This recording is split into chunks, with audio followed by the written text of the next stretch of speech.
How do I know it's recording? Yeah, I've got it. Yeah. Okay, perfect. Youri is recording the call.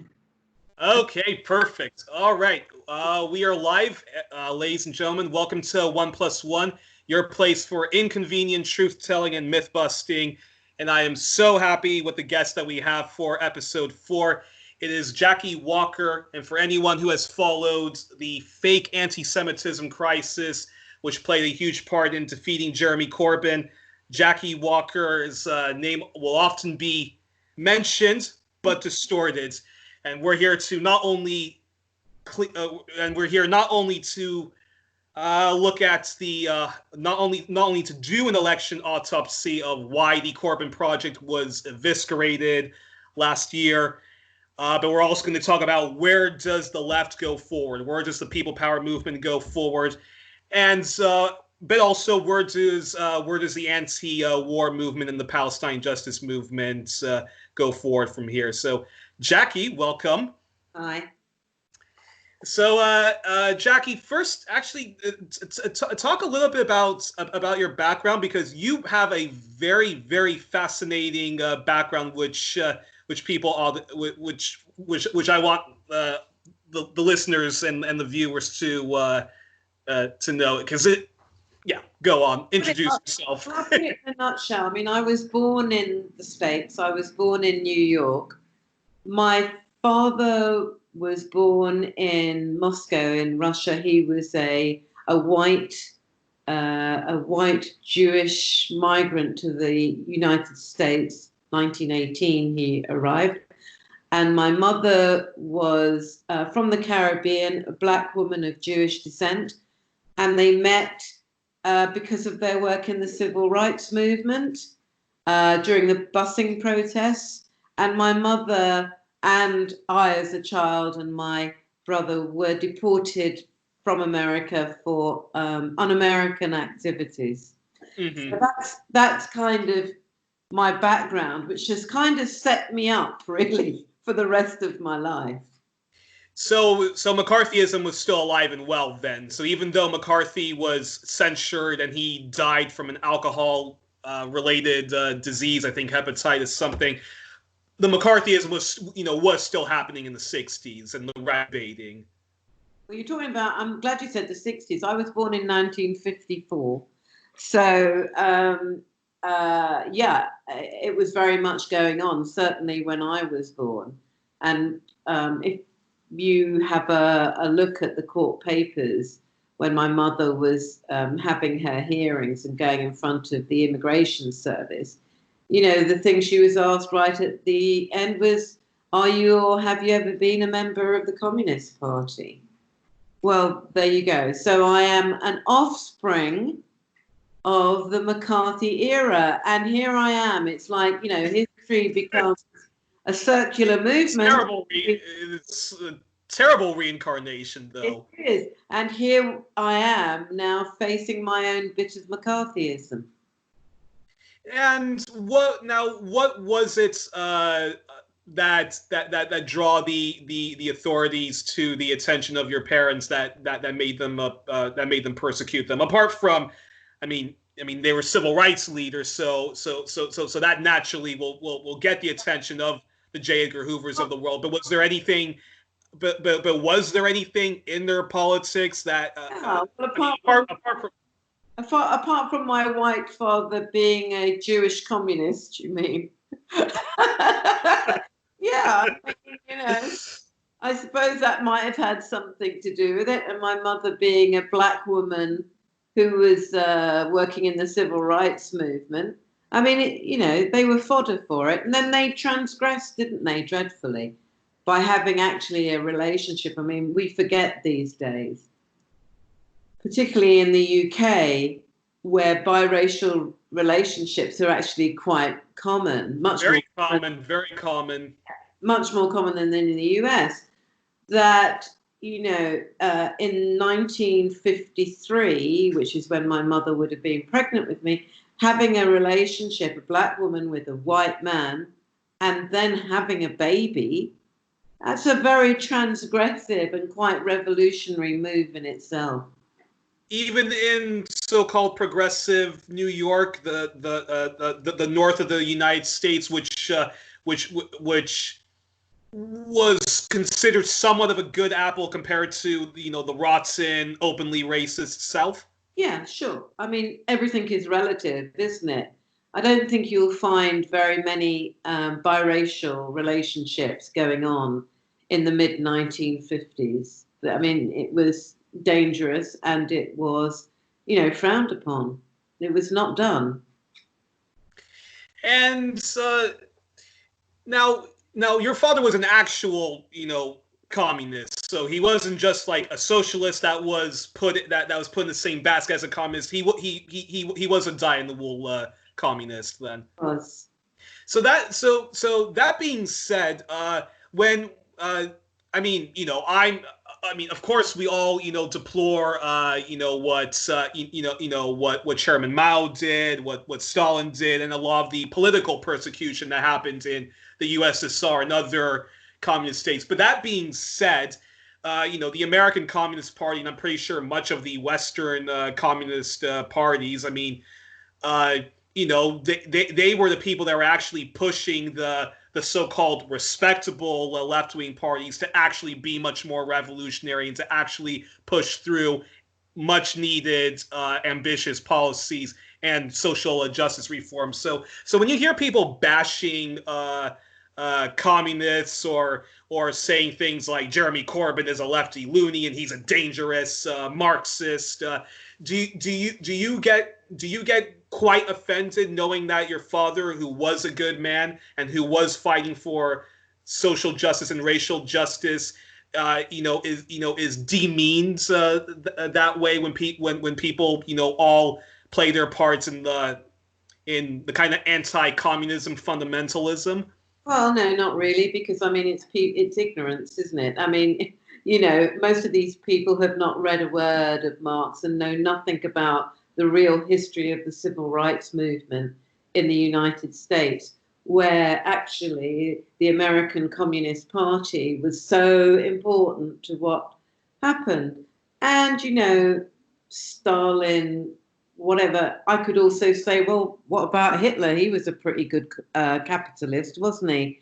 And I could name you a few other capitalists who've been marauding genocidal maniacs as well. So I don't actually believe that there's been a proper communist state in this world, and I don't think communism can happen in that way in isolation. And to prove that point, you just got to have a look at in a way the best of them, which I would say is Cuba. But Cuba, because of what's going on all around them, there's no way that you can have communism in that way. I mean, what was the vision of communism, and it actually almost happened. It actually almost happened.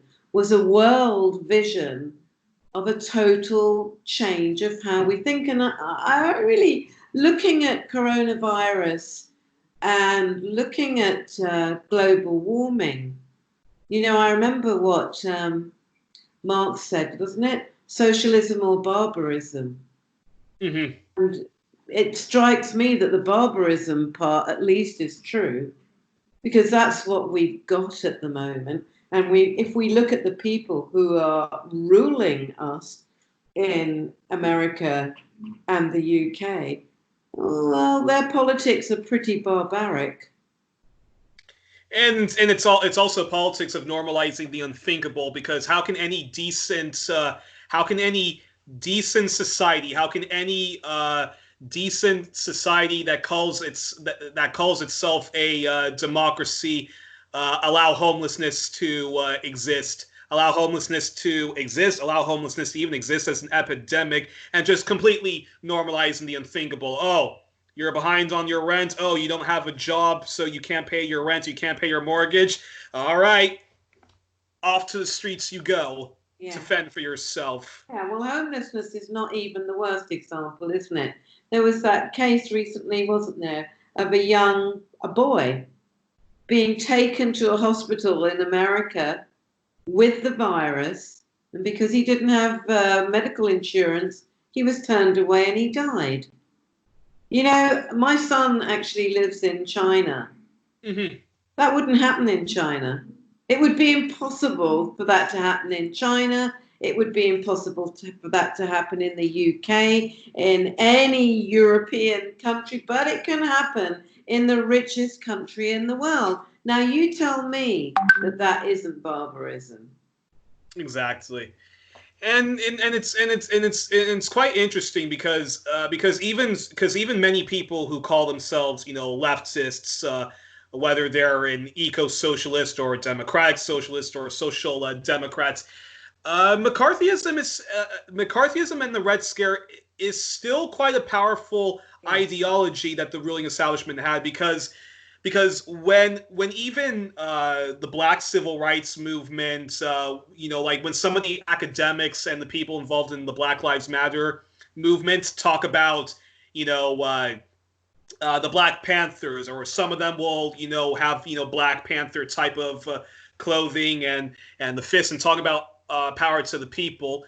I mean, they've completely airbrushed the fact that actually the Black Panthers, like it or not, they actually did believe in you know, in the form of communism. They actually did believe in you know, in some of the policies, you know, that Mao wrote in his big red book. The only difference is I don't think the Black Panthers would have done, you know, the violent cultural revolution or the Great Leap Forward and all that jazz.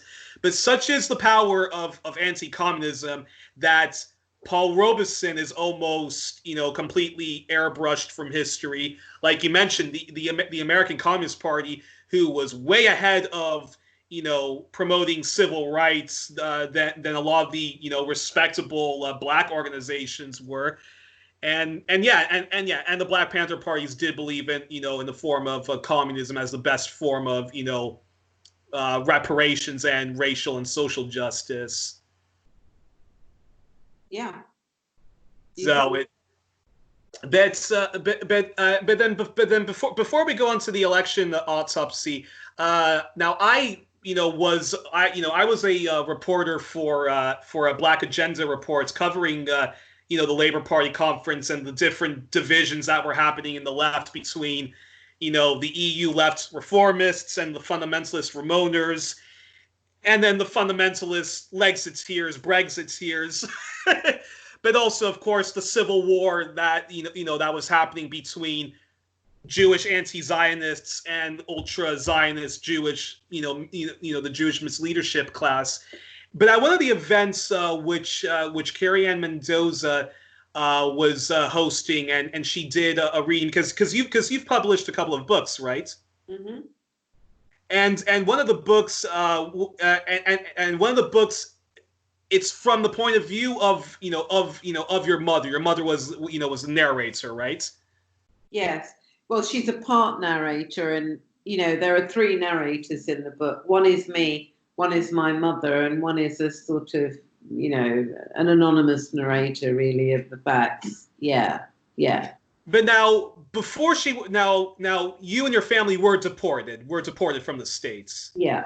And before and did you go to her original home country in the Caribbean, or was it just directly to England? No. We went and we lived in the Caribbean for 2 and a bit years, and then my mother left, and then we, in 2 years' time, went and joined her. Came to the UK by boat. So I'm actually part of that.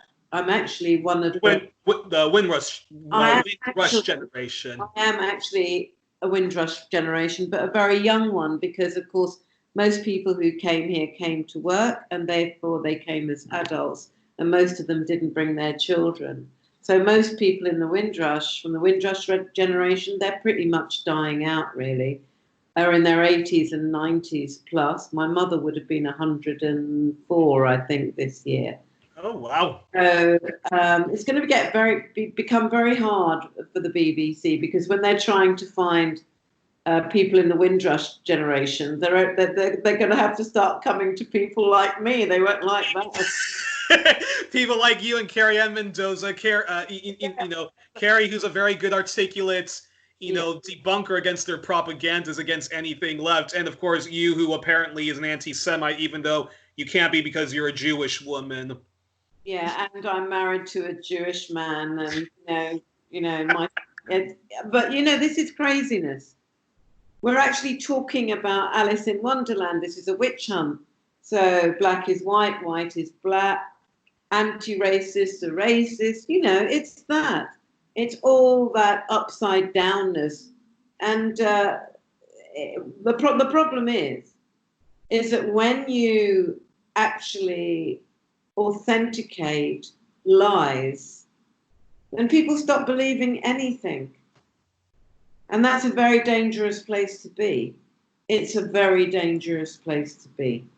Because more and more people are just going, don't believe a word. Yeah. You say global warming, or you say, mind the fascists are coming, and they go, or you hear the ridiculousness of, well, it's all right, everyone can have an opinion. Everyone can have an opinion. But, so we're in very, very dangerous times. And I was thinking yesterday, when I heard the economic news, there was economic news in the UK, which was looking at what's going to happen after the virus. And apparently we've never had a downturn like we're going to have since 1730 or something. Mm-hmm. Now, if you look at it, even before, there are things that were reminiscent of the pre-Nazi era. And this is another ingredient, isn't it? If we get another economic downturn, which will be worse than the Great Depression. But that said, and I agree with you, and I definitely don't want to belittle that. But the fact that the coronavirus is such an easy to you can become affected by it so easily, wouldn't that sort of discourage even the very highly motivated right wingers to not get into the streets and vote for the next Pumpkinhead or the next Bolsonaros of the world? I'm not expecting anything to happen that quickly, but I think what you have to do is look at what's happening in terms of how Trump continually remakes his narrative. So, one minute he was saying how wonderful the Chinese were, if you remember, right at the beginning of this. And now he's cutting off funding to the WHO. World Health Organization because of the darn Chinese. The wonderful thing about these people is the way that they can continually remake themselves. And their followers it's just like they go, well, yeah. They suffer from selective amnesia because it helps to keep them unconscious to the reality of what's actually in front of all of us. Yeah, and it's going to be pretty scary because I know because even though I'm no fan of the Chinese government, I'm still I don't want to so easily put them down because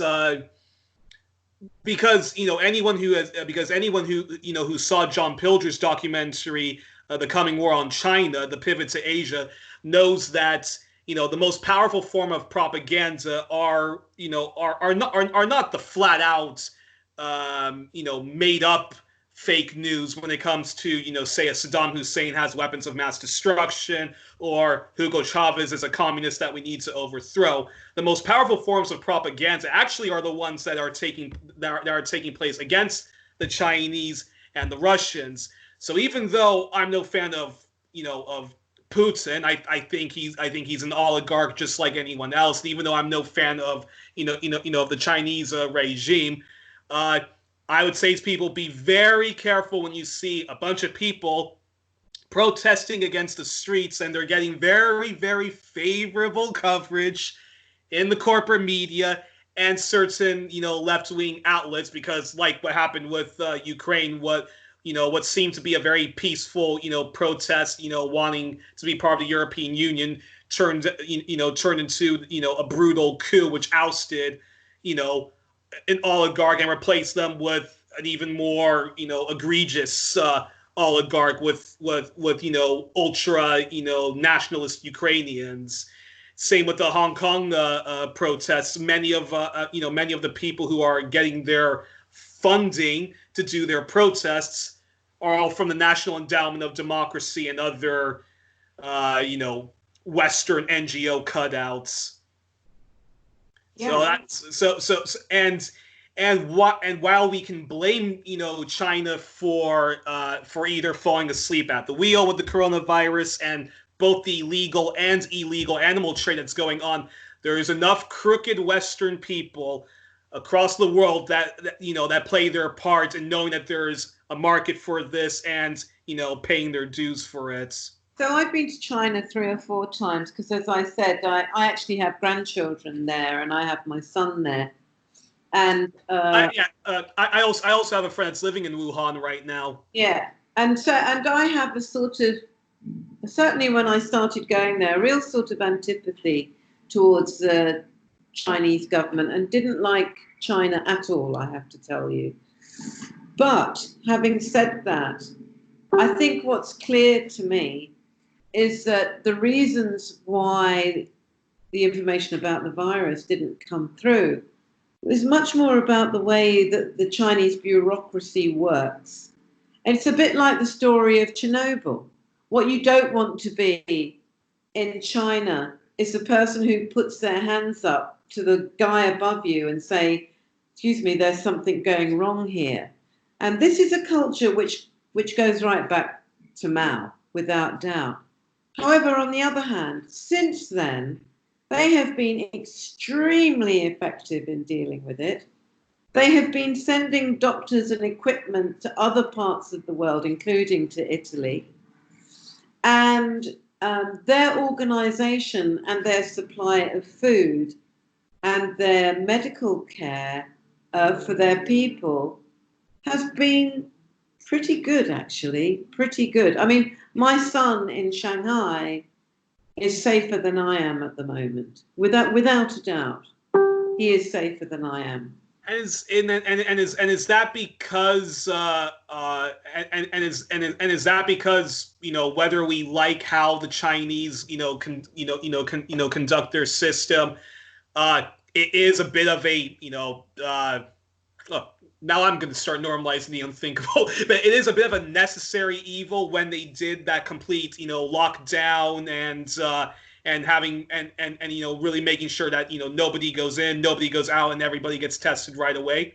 Yeah, absolutely. And whereas in the US and the UK, I mean, the UK does not have a single-payer healthcare system anymore. The NHS is really just a brand now. It's been underfunded and effectively privatized, and of course, the U.S. there is no National Health Service. Yeah, crazy. So what I'm saying is, I find a lot of ways that people look at China to be very superficial views of what is actually going on. And like I say, I'm not a particular fan. But even so, the propaganda that we get is also propaganda. The same, and the same also goes for Cuba, where because we have the stereotypical image that it's just a poor island made poor because of communism, and because we only focus on the whole issues around civil liberties, Cuba will never ever get any praise for their literacy program or their healthcare program, even though UN and WHO studies shows that it is much better to be a baby born in Cuba than it is in Britain, Scotland, Wisconsin, and dare I say, even parts of Canada. Yeah, you've got a better life expectation and a higher chance of being able to read and write. And now, before, and then one last thing before we get into the election autopsy, can you talk to us about the because I think everybody knows very well about the Black experience in in the United States, but can you talk to us about the Black experience in Britain? What was it like to be to be part of that Windrush generation and grow up at a period where the immigrant communities from the former British colonies, now known as the Commonwealth, what was it like when people were starting to reassert their rights, be proud of their identity, while also assimilating or trying to assimilate peacefully with British culture. Well, I mean, wow. I mean, that is like, I think I could write a book on that one. In fact, I may have to at some point, I suppose. What you've got to understand is that race relations in this country, I'm talking about in particular for people of colour, I think is at its lowest ebb that I've known it since I've been an adult. So let's dispose of the time, when I first came to the country, when the racism was vicious and it was physical and it was everywhere and it was endorsed officially, including by the Labour Party, by the way, at times, Now it is much more subtle, but it's pervasive. And for example, I'm going to bring us more up to date, this secret document that has now been found about what was going on in Labour Party headquarters, where you had people who are in charge of the Labour Party, of organising the Labour Party, talking about Black MPs in the most racist way that you could think of. I mean, this is shocking. But what's really shocking about it is that the new leader of the opposition has not suspended those people. He's decided to have an investigation. And the point I was raising was, had those MPs been Jewish MPs, they would have been suspended immediately. Now, Black people see this, we know what's going on. But in many ways, and this is the hard thing to swallow, we have less power than Black groups have in the US. And part of that is a historical issue. The modern Black community has not been here long enough to establish itself in the middle classes at all. Whereas in the States, that's an interesting point you said, because there is a Black middle class and there is a tiny super Black rich class in the United States. Whereas in Britain, it still seems to me, I've not been in enough of of those communities to to really say it, but it just seems to me from conversations I've had with people and my observation that much of the Black population in Britain is still very much in the working in the, not even just the working class, but like the working poor. Absolutely. Now, and that's reflected, for example, in academia. We have, a derisory amount of people who are Black and who are academics. We have a few people who are Black and are the faces of television news.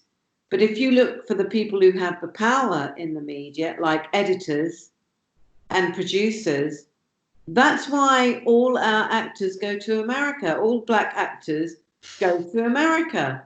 It's what you have to do.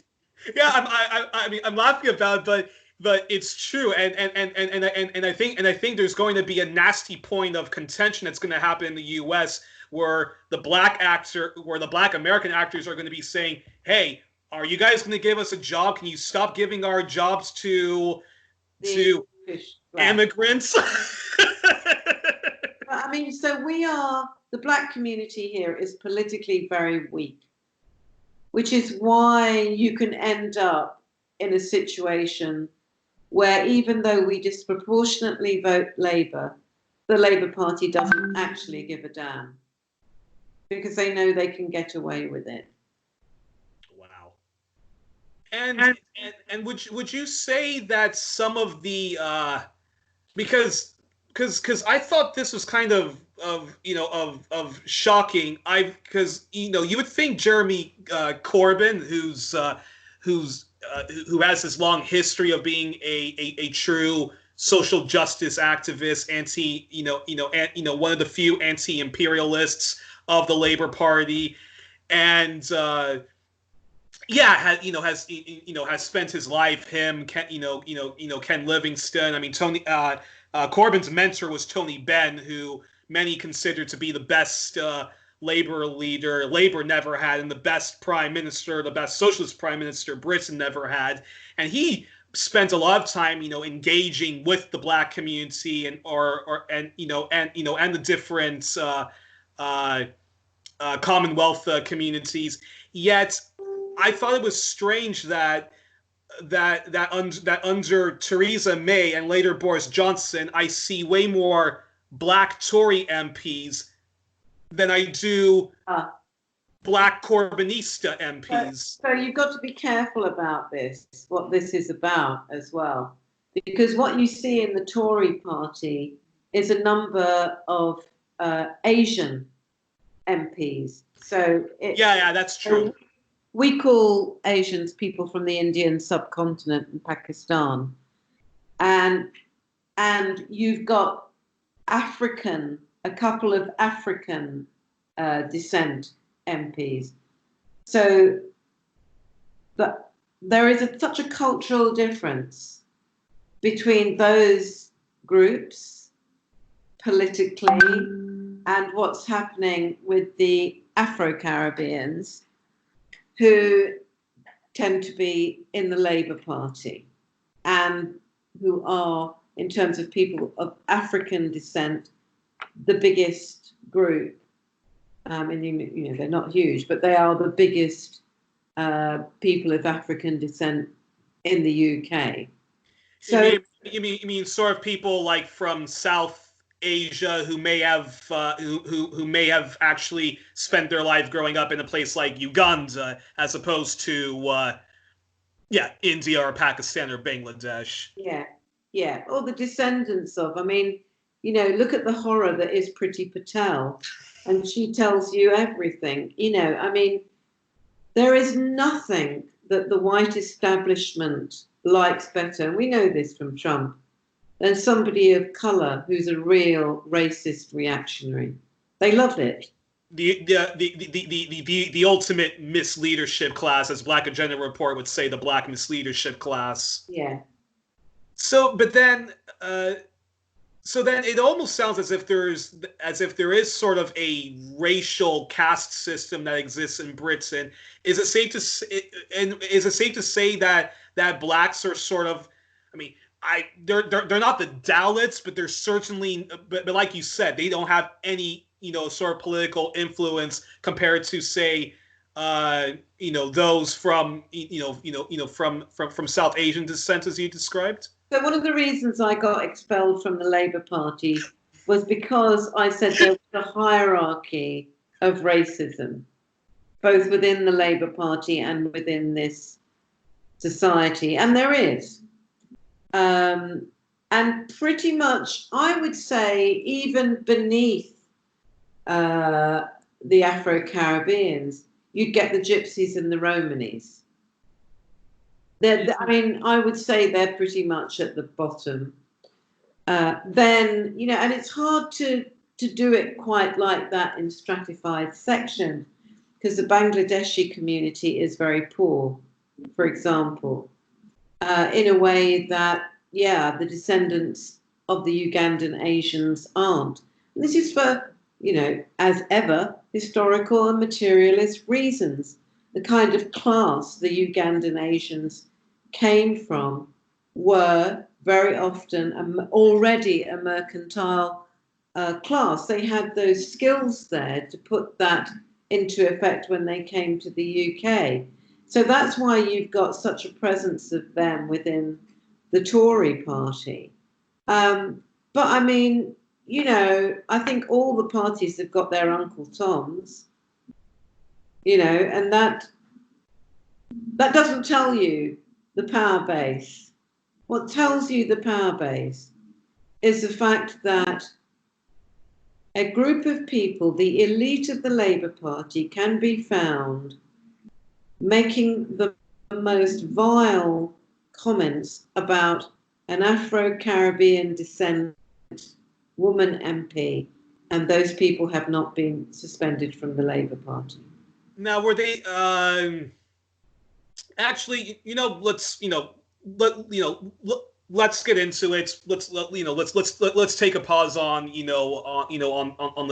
immigrant communities that that exist in Britain, and let's get into it. So Jeremy Corbyn, for anyone who, unless you've been really sleeping under a rock, he became the leader of the Labour Party. Mass membership, people paying, what was it, like £5 to join, and they had a say in who was going to be the leader of the Labour Party. And he really galvanized a left movement which was there but was in a deep coma. And he was a proper he was a proper socialist. He was a socialist reformist at home, and even more unusual is that he was very much an anti-imperialist abroad, like his mentor Tony Benn. And you were a founding member of Momentum, which was a sort of campaigning organization to try to transform the Labour Party so that the Labour Party can be a proper left party, center left or whatever, but a proper left party. Because the Labour Party, even when on paper it was a democratic socialist party until the elites got rid of Clause 4, it became even more of just a rival oligarch, rival right-wing party and controlled opposition party. And Jeremy Corbyn and the people who voted him in completely broke that trend. And then right then and there, a civil war starts, and there are efforts from the right-wing labor, from the right-wing labor establishment, what we call the Blairites, the Tony Benns of the world, those who followed the Third Way, try to do everything they can to undermine him. You are a founding member of Momentum, along with John Landsman. And from there, tell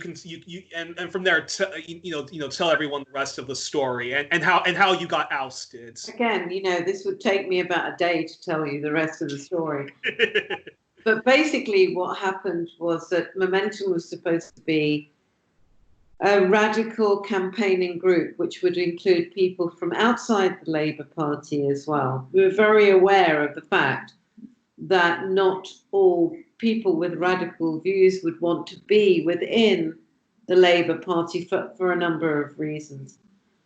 But in fact, what happened was, just like there was a coup against Jeremy Corbyn, there was a coup inside Momentum, where John Landsman, who by means that aren't quite clear, ended up privately owning both Momentum and the database of Momentum, did a coup where he took over Momentum totally and kind of changed it into this sort of, I don't know what you'd call, kind of cutesy young people making videos that we must be nice to each other and let's have a rally, but certainly not anywhere where you'd get a democratic vote. And therefore, basically destroyed it as a functioning body which would be going out there into campaigns,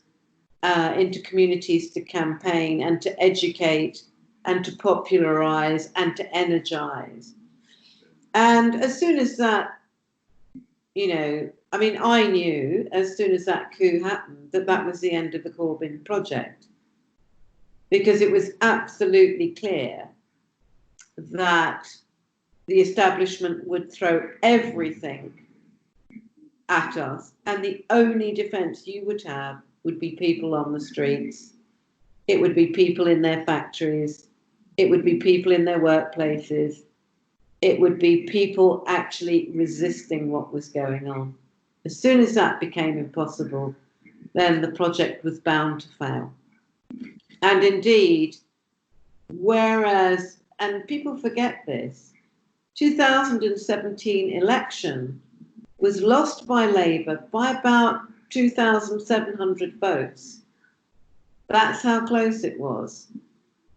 But after that, that was its high point, and the rest then became inevitable.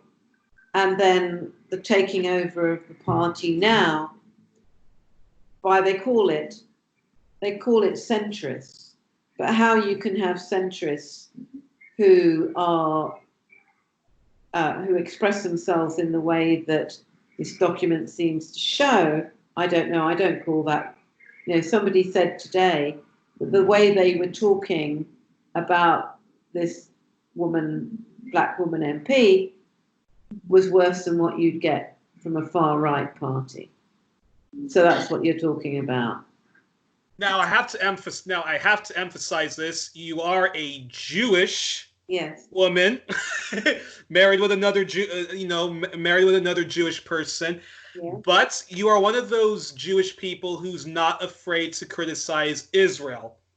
Yeah. And Jeremy Corbyn, who has a history of fighting for Palestinian rights. I don't even have to get into so much of that, because anyone who has seen previous episodes of this knows that I've touched on that issue with other guests. But anywho, and the moment he became leader, there started to be stories coming out in the Daily Mail, in the Guardian, and on BBC and on corporate state radio about how there's an anti-Semitism crisis brewing, which anyone could have known from the get-go was just a smear campaign happening. But you became one of those people who were in that crossfire. You became one of those people who was kicked out for anti-Semitism. Actually, one of the first people who was kicked out. And by the way, I wasn't kicked out for anti-Semitism. I mean, this is the thing that happens in this whole thing, in this whole game that is played, which is all sorts of people call you an anti-Semite or refer to you in that way. And then when it comes to you having your hearing, of course, they can't prove that. So what they say is things like, has said things that many people think might be anti-Semitic. And they use all sorts of language like this. But what people have got to remember, of course, this is exactly what happened to Bernie Sanders as well, who is himself Jewish, is that some of the primary victims of this witch hunt has been Jews. It's been anti-Zionist Jews of whatever colour. And that's not, if you read the newspaper articles, you wouldn't know that these are the primary, one set of the primary victims is people who are Jewish but are supporters of the Palestinian struggle. I highly recommend people, if they haven't seen it, that they watch the 4 parts epic Al Jazeera investigative documentary about the Israel lobby and their efforts to undermine Jeremy Corbyn and smear him. And you were one of and of course you were featured in that. That's how I came to know about that's how I came to know about all of this crisis going. But and this is a continuation of what you were previously describing to me about how about how, most of the people who are actually the targets of of racism, and I would say institutional racism, are actually black people, Muslims from a different backgrounds, and so you attended some kind of a labor event which was discussing about Yes. anti-Semitism and how to combat it, and yeah. And it was secretly recorded. It was secretly recorded, and edited highlights were sent out to the media. This is in a closed session of the conference, the Labour Party conference. And interestingly, the Labour Party weren't at all interested in who had leaked that video, although we knew who did it at all, and which was, of course, a breach of data. And you would have thought the person involved would have been done for bringing the Labour Party into disrepute. But no, what they did was suspend me for raising some very mild points, actually, because really I was a sort of target. That they really hate somebody who's black saying they're Jewish as well. There is something about a black Jewish woman, she says, as if you couldn't guess. These guys, they find it very, very disturbing. And I just want to make one more comment of what you said about, that I'm Jewish and I'm a supporter of the Palestinian cause. I mean, I'm a socialist internationalist. Whether I'm Jewish, whether I'm black, whether I'm white, immaterial. The primary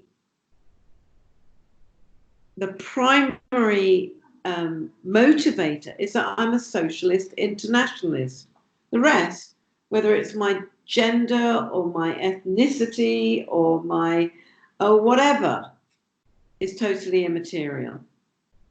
Now what did you say? Now what was it about this meeting that?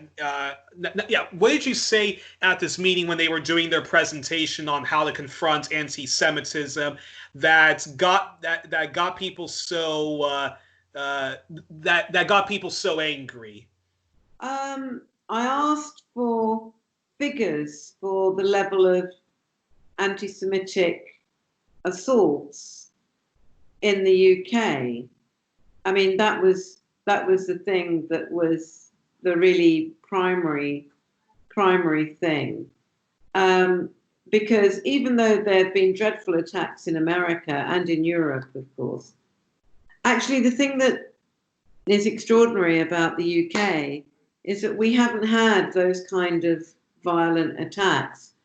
And in fact, if you look at actual trustworthy figures on the rise of race hate crimes, it doesn't look like Jewish people are suffering any worse than any other group. In fact, it looks like they're doing, if you look at what's happening to Muslims or what's happening to people of colour, all race hate has gone up in this last few years, a bit like what you've got happening in the States as well.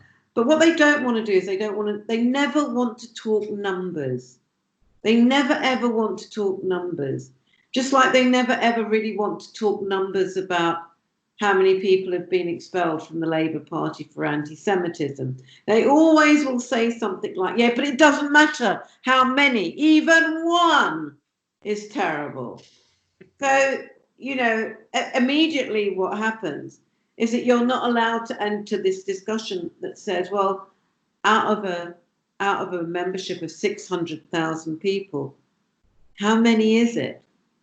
And I think the most recent figures would show that not the numbers who've been expelled for, but the amount of people who've been accused for is 0.5% of the total membership of the Labour Party. 0.5%. Wow. And yet, there's an anti-Semitism crisis, and Corbyn and everyone had to deal with it. Yeah. But that goes on to another issue, because then you have to talk about why Corbyn responded like that, or what the effect of his response had, and whether there might have been another way of responding to it. Well, but you also said that, at this meeting, and if people watch, the Al Jazeera documentary, or if they even watched this other independent documentary called Witch Hunt, or The Witch Hunt, I mean, all you were saying in this, in this discussion is that, yeah, there are pockets of anti-Semitism that do spontaneously creep up, but there is no institutional racism happening against against Jewish people. Yeah. And the guy who was doing the presentation, I'm sure he must have mentioned that, if you criticize Israel, that is anti-Semitism, and then you said to him, time out. I'm not, what is the definition of anti-Semitism? Because I don't, and you were saying that, how can legitimate criticisms towards Israel, like their conduct towards human rights towards the Palestinians, how can that be racism, on par with, someone calling us the N-word and beating us up about it? Yeah, well, I mean, this comes down to this basic issue of, anti-Zionism is not anti-Semitism. And they will give you every argument why anti-Zionism is anti-Semitism.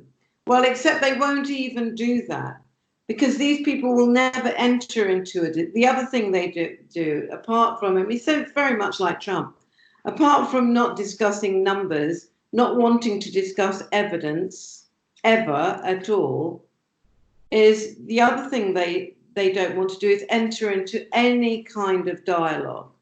So they'll say, oh no, we can't speak to this person. And, that's what they'll do. So for example, what the new leader has done has agreed to only talk to certain Jewish groups. And those like the Board of Deputies, and these were all finest groups. And yeah, and these are all these are all institutional Jewish groups that claim to speak on behalf of the entire Jewish community, and basically, Jewish people such as yourself, Moshe Machover, who was another person who was kicked out of the party, Tony Greenstein, Glenn Secker. The fact that you guys even challenge the political ideology that is Zionism, and you identify as Jewish anti-Zionist because you don't like the ethnocracy that is Israel. Many people perceive Israel to be an apartheid state. I prefer to call it a Jewish supremacist state. Or, okay, if people really want to call themselves Zionists, then I prefer to just say ultra Zionists. But for those guys who Keir Starmer only wants to talk to, and for those guys who were part of the smear campaign against Jeremy Corbyn and literally slandering people such as Jeremy, yourself, and others, and even painting a broad brush that all of these immigrants that joined the Labour Party are all anti-Semitic. For you guys to challenge Zionism, I mean, these Jewish misleaders basically excommunicate you the way the Pope will excommunicate somebody who goes against the grain of the Catholic Church. Yeah, you're told you're not a Jew. You're literally told, and if you're black, it's very much easier for them to say you're not a Jew, because as we all know, all Jews are white, because they didn't come from the Middle East, of course, and they never traveled around to anywhere else. This is the madness. So you're supposed to think that all Jews are one color, just like you're supposed to think that all Jews believe that the state of Israel is their homeland. Well, plenty of Jews. In fact, from what I've seen and read in America, a growing number of young Jews in America no longer believe that. So there's trouble coming in store, for sure, but whether that is soon enough to save the Palestinian people, who knows? Yeah, I think the future. I think the future is bleak, and this leads to this leads to this question, because the anti-Semitism smear campaign, it worked. It really, it really did. It really did work. There was a little period where when Jeremy Corbyn almost unseated Theresa May, and he at least was successful in in stopping her from getting a full majority. And there was a brief period where nobody was talking about anti-Semitism, and nobody was talking about, okay, are we going to go full Brexit, or are we going to try to have a soft Brexit? And then, of course, the establishment, I know Rupert Murdoch was reported to have stormed out of the Times office building when it looked like when Labour kept growing and growing. So the smear campaign intensified. Yeah. Yeah. Wall to wall, it intensified, and more people were getting kicked out, and you were subjected to an even more aggressive form of what we said from the get-go, McCarthyism. Yeah. So all that said, and even though, like you said, these are Jewish people who are being slandered, yeah. So this leads to an important question: why is it that Jeremy Corbyn, who knows some of you guys personally, why was it that he, John McDonnell, Corbyn's communication director, Seamus Milne, who was one of the only good writers of The Guardian, who takes anti-war, positions and left-wing positions. I mean, they must have known, given their honorable track record on both the domestic front and the foreign policy front, that there was going to be this intense smear campaign against them, and from not just the Murdoch press, but from your BBCs, your Guardians, and so forth. So why didn't Jeremy Corbyn and his leadership, from Diane Abbott to John McDonnell, Faiza Shaheen, and people like and outlets like Navarre Media, why didn't they just call BS on all of this? Why did some of them even participate in slandering you and others? I think you've got to understand that nobody took into account the venom and the deep dishonesty and the treachery of what we would face. I mean, we knew it would be bad. We didn't know how bad it would be. So I think that's because you got kicked out of Momentum, and John Landsman, who knows you personally, he's also a Jewish person, and he basically, like these so-called professional ultra-Zionists, what I call the Jewish misleadership class, he basically, threw you under the bus and slandered you. Yeah, that's because he's got another mission here. He's in sympathy with Zionism. And that's the bottom line. So we have a separation in our ideology here. But and also there is a distinctive difference in all those people that you're talking about. John McDonnell's position, I think, was despicable. Really, the position he started to take was despicable, actually. Yeah, because he supported making it easier to kick people out of the party. Yeah, and lots of other things. But I think Jeremy, partly because of his temperament and partly because of the power dynamics that were going on in the leader's office, I think he actually thought that he could assuage that lobby if he conceded. And of course, he's not a street fighter. This is not That's not his style. And I think many of us were just had our head in our hands and we're just going, stop apologizing, stop it, because the more you apologize, the more they want. And actually, I mean, one thing my partner, who is he's politically extremely astute, but he said to me at the election, he said, well, now that they've gotten rid of Jeremy, it'll stop. And I said, no, it won't. Why would it stop? You know, if you're onto a good thing that's getting you more and more powerful, you're not going to stop it. You're going to keep on with it. You're absolutely going to. There is no reason why they should stop it at all until they have really destroyed the anti-racist left. Because, well, that was their goal in the end of the day. Because Israel and Palestine, I mean, we may have read, you know, our books of Ilan Pappé, and we may have, and we may know, you know, many, you know, Jewish anti-racist voices and Israeli, you know, dissenters like your comrade Moshe Machover, Miko Peled, who I had the chance of meeting twice. So us, like in our circle, we may be for Palestine justice. We may be the true socialist and anti-racist because we are progressive on everything, including Palestine. Not socialist, progressive, and liberal on everything except Palestine. Okay. But it seems to me that many who are part of the Corbyn project underestimated how there are still people who don't want to touch the Palestine subject. And in the end of the day, the real goal was not even to fight against fake anti-Semitism. It was to destroy the actual base, the actual heart of the Corbyn project. It was also to make sure, you know, I mean, Israel is the West's chief ally in the Middle East.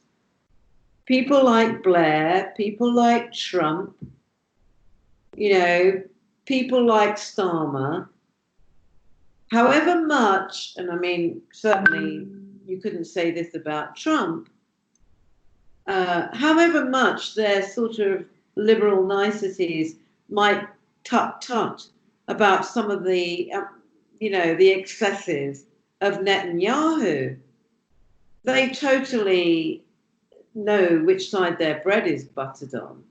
And they want Israel there doing their dirty work for them, the work that they then don't have to do.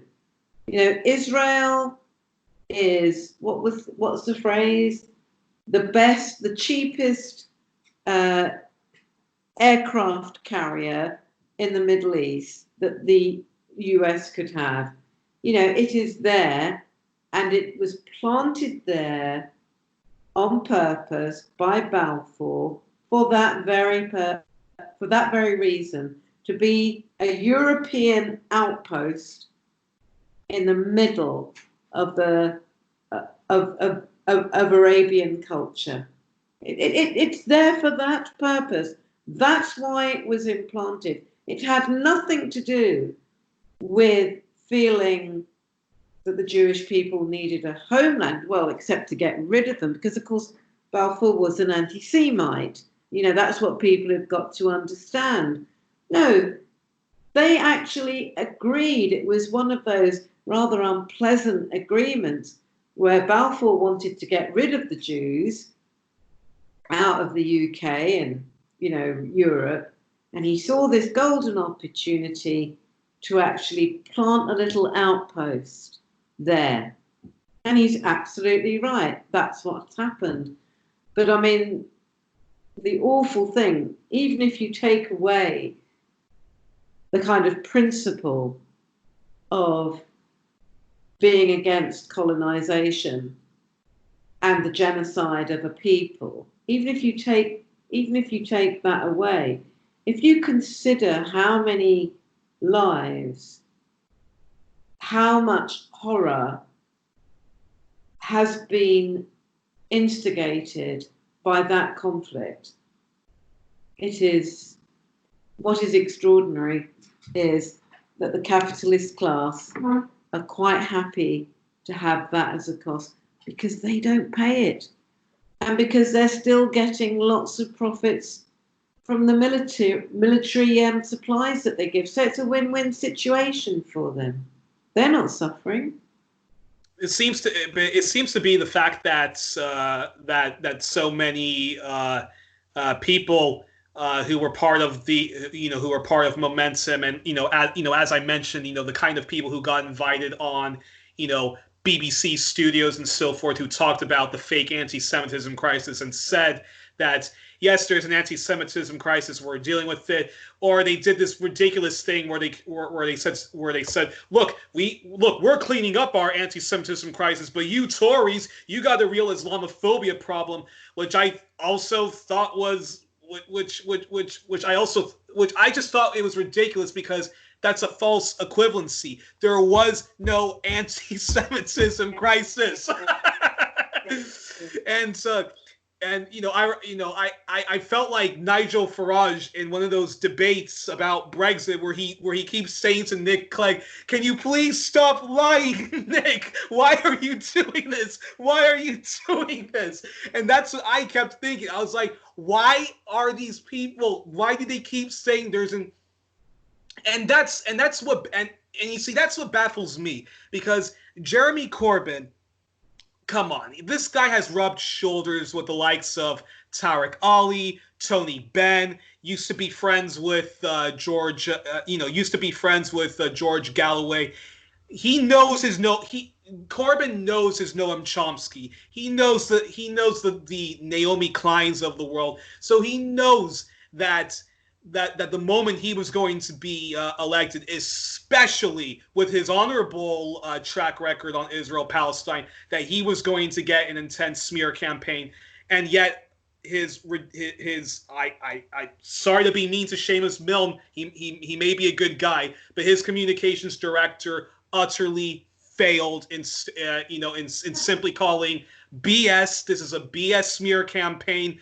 And Jackie Walker is an honorable anti-racist. She's an honorable Jewish woman, and I could list so many other people that we don't have, that we can't even name right now. But so many other people, and even people like Chris Williamson, and again, I mean, how is it that that a guy like that, part of the Stop the War coalition, and even people like Seamus Milne and so forth, how could they have just allowed the Guardian, and not even told some of their so-called friends like in Navarra Media and so forth that, hey, this is a smear campaign because of dots? Yeah.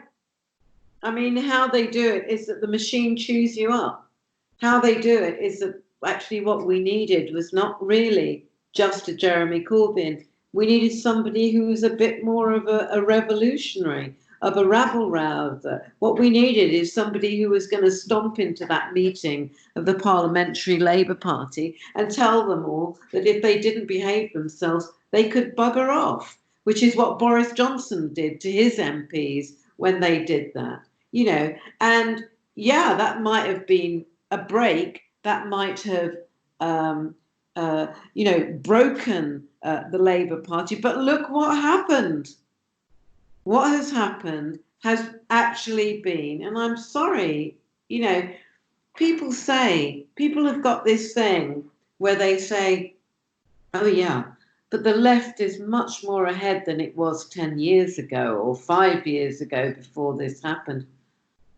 Well, I'm sorry, I was on the left 10 years ago, and I think what has happened to the left has been a devastating blow.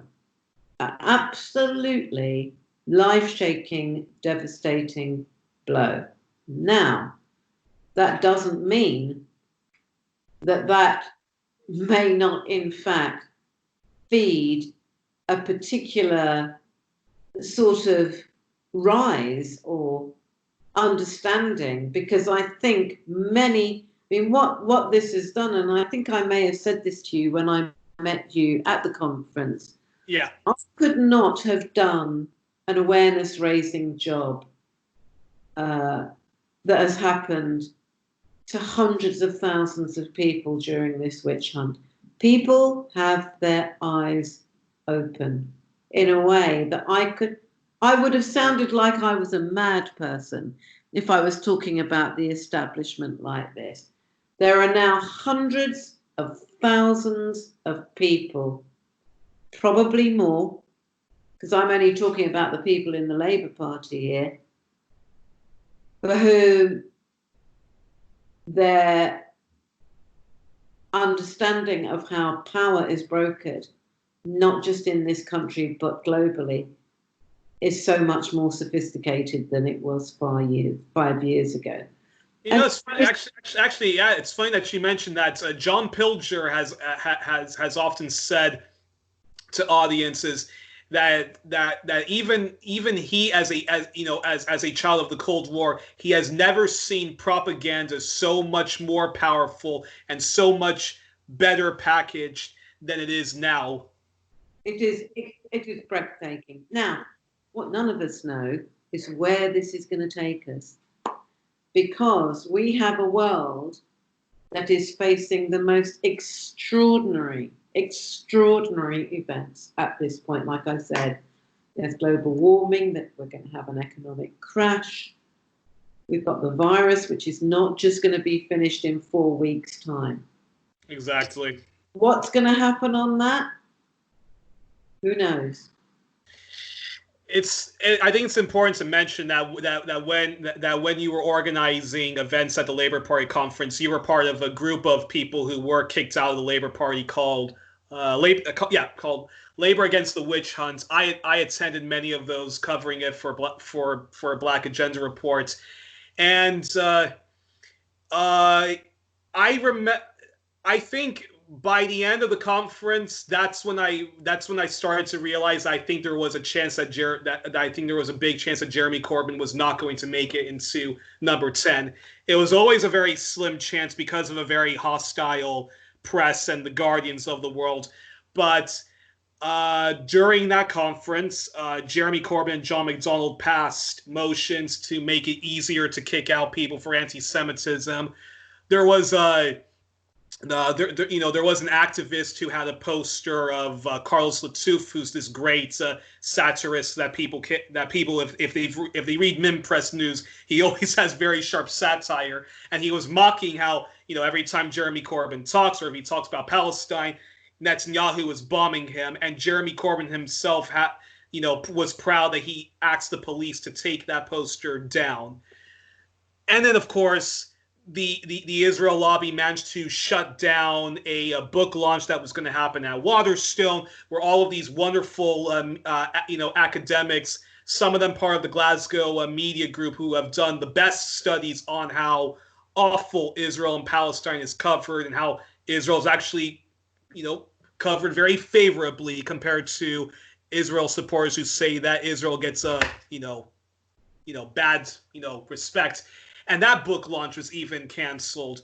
And I think the moment Jeremy Corbyn again was giving ammunition that there was an anti-Semitism crisis that he was dealing with, was when people start to become demoralized. And then I even talked with some elderly socialists who run their own newspapers, and say, do you think even if Jeremy Corbyn gets into number 10, that there's going to be, that we're going to have an anti-war government and a Palestine justice government? And many of them said, I don't think so, but who do we have? Who do we have to fight against this ruling Tory party?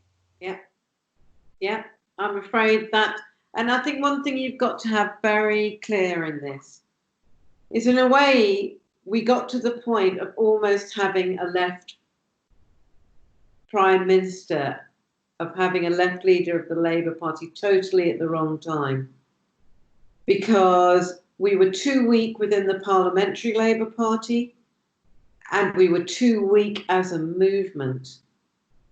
That defeat in the miners' strike, and then the rise of Blairism, really meant that we didn't have the forces which we really needed to make that final push to get actually somebody into Downing Street. And I think that tells you what it's about. So whether we talk about the characteristics of Corbyn and, it may have been that if he had been a bit more of a radical, this might have happened. All of that is true. But actually it just reflects a kind of historical weakness. And that's why Momentum was important. And that's why what John Lansman did to Momentum was actually the real body blow. Yeah. When people look at Corbyn and they point that finger, or even at John McDonnell, no. That wasn't I'm not saying that wouldn't have made things better from where we are now, but that wasn't the destruction of the movement. Destruction of the movement was the John Lansman coup in Momentum. That's what did it. And do you now that being said, let's talk briefly about another thing which I think even played a bigger role in why so many people didn't vote for Jeremy Corbyn, either abstained or voted against him, was the endless soap opera Of Brexit. Now, in your opinion, because I know that I know that people who were probably Lexiteers and had legitimate criticisms of the European Union from a left wing point of view. But did you think that overall Brexit was a cynical distraction, and that those on the left who passionately supported it and even became fundamentalists on the whole Brexit issue, did you think Jeremy Corbyn's position of a second referendum was electoral suicide? But that being said, do you think that those who supported Lexit Brexit also they dug their own graves for the socialist movement? Because we're not going to have Lexit under a Jeremy Corbyn. We're going to have the Brexit, which the Remainers argued was going to happen under Boris Johnson, which is endless austerity and. I think it was a mess. That's what I think it was. And I think Jeremy ended up between a rock and a hard place, which is why having an election at that time was a total disaster. I mean, what should have happened is we should have not gone to an election until the issue of Brexit was finalised. Yeah. And as soon as the leader of the Lib Democrats refused to go into, that's how near we came, remember, to be. When she refused to go into coalition with the Labour Party, thereby forcing an election, that is what let Johnson in.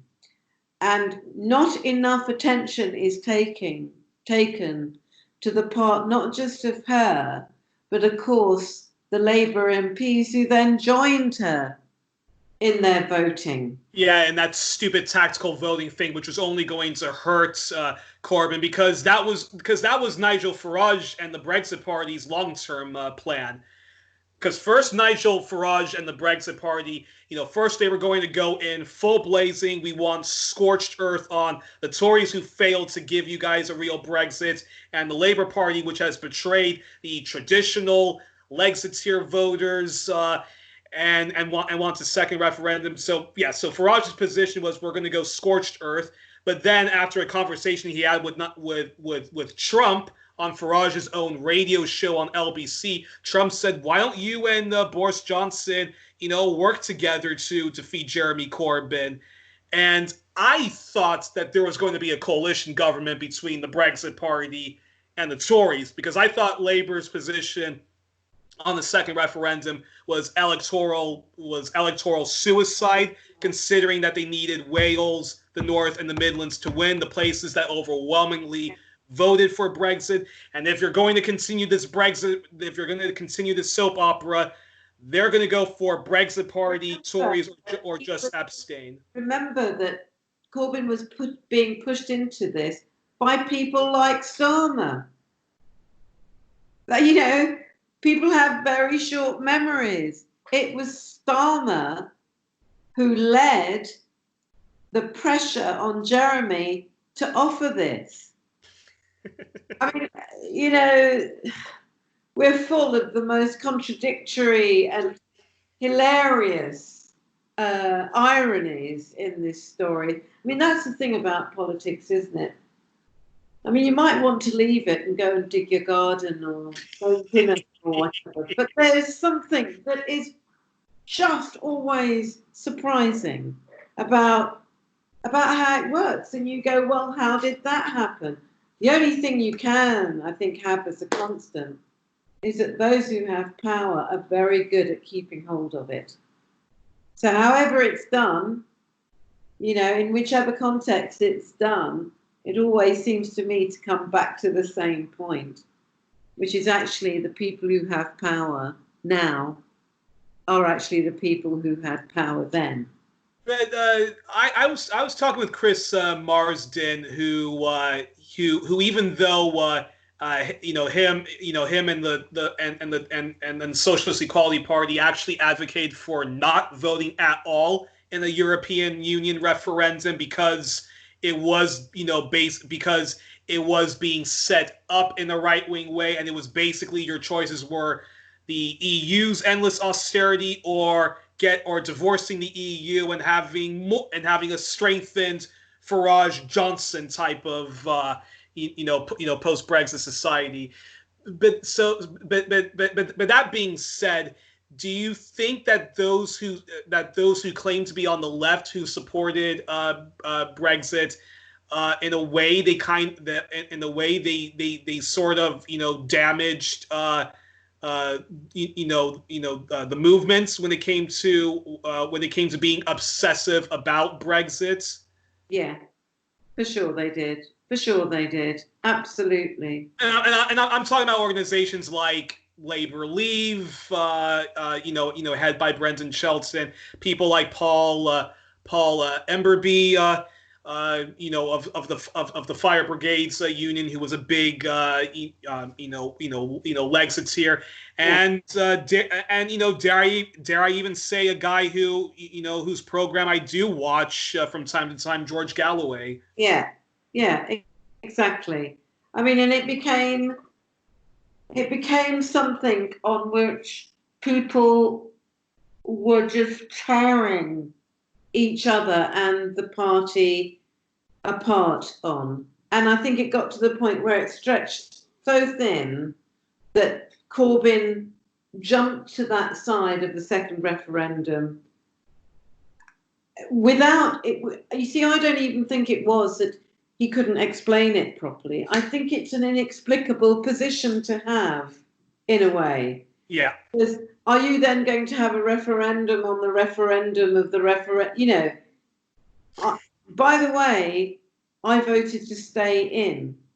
But yeah, I did believe that having a second referendum was nonsense. I think the first referendum question was very bad. And I think the way that the Remain campaign was run was atrocious, but that's a different thing. The bottom line was, it was lost. It was lost. You cannot then decide within months or a year or, of the time when you're supposed to be pulling out that you're going to change it.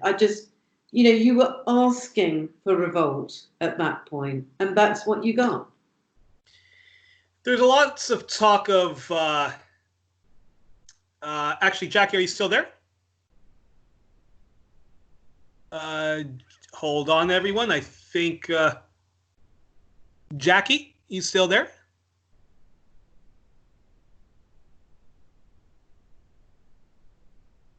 Uh-oh.